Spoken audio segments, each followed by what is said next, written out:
Jackie Decker.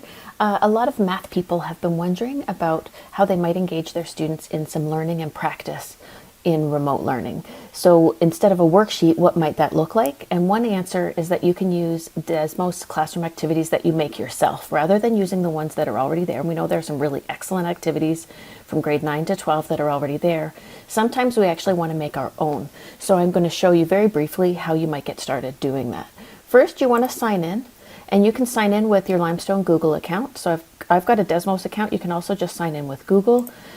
Once I'm in there, where I want to go is custom activities right here on the left.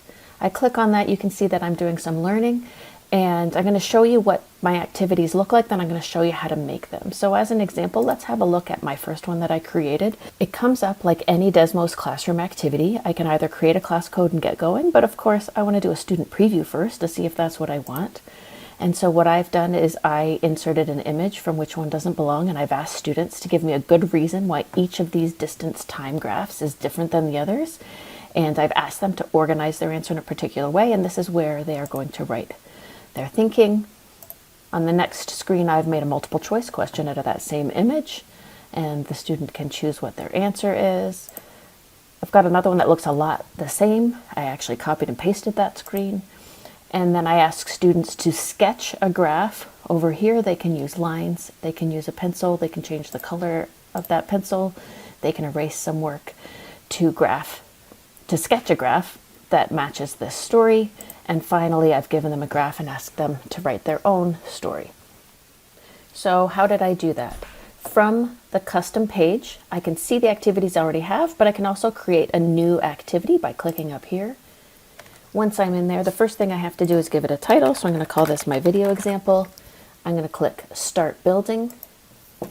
And you can see all of the choices we have for each of the screens is at the top. And all of the screens we've created are here at the left. When I'm ready for a new screen, it's this plus that I want to click on. So I'm on screen number 1. I can give it a title or instructions. So this is what I want you to do. And I can choose what it is that I want to add. So if I want this to just have student input where they're going to explain their answer to me, there is a box here that says show students their classmates' responses. This just allows students to see their classmates' responses after they've submitted their own answer. And now I have fewer options at the top, but maybe I want to insert a graph. So in the graph, I click on the graph to edit it, just like I would in Desmos. I can enter an expression here or a table. I can edit the graph to show the axes, maybe not -10 to +10 and -5 to +5, but maybe I want to control that, so I can change that. And then once I have edited it, that exact graph shows up here. And you'll notice I have a lot fewer options up at the top now. I can write a note to give further and more detailed instructions for my students. And if I want to see what that's going to look like, I just click on Preview up here on the top. And we see what that looks like. If I'm not happy with it, I close it with this X in the corner, and I can continue to edit that screen. When I'm ready for another screen, I just click on the plus over here, and all of those options are there for me again. Maybe I want to start with a table this time, and I can put whatever labels I want to put in the top there, and I can start editing and just hitting enter to give myself some more rows. And I have a few options here. I can lock the cells that I've filled, but I can also allow students to add rows as they are using that table to solve a problem. I can ask them to create a sketch. So in the background, this is going to be really helpful for a lot of folks. We can make an editable graph. So I can put a graph behind their sketch, so I can edit that graph. Maybe I just want the scale to begin at 0, but maybe not. I can choose what that scale is and click on Done. And that's where the students are going to do the sketch I want. I might add a note about what it is I want them to sketch here. And again, I can preview and I can look at what it is I want those students to do. If I'm happy with that, I can create a new screen.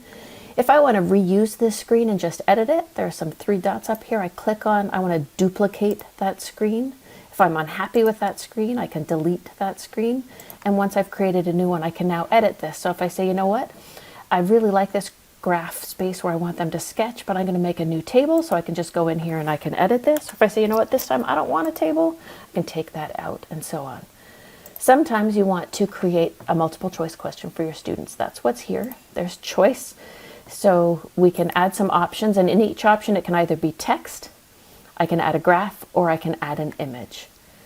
If I want students to explain their answer, I just click this, and after they've submitted their multiple choice answer, a window will pop up that says, please explain your thinking.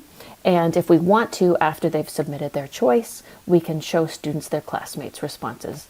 Really depends. Are you using this for a formative and they're going to learn something from seeing their classmates' responses, then make sure you keep that clicked. I also want to show you how you might add media. So clicking on media, you can just drag and drop an image or a video. So when I was using which one does it belong, I found the one I wanted. I used my snip tool and I just made a new snip here.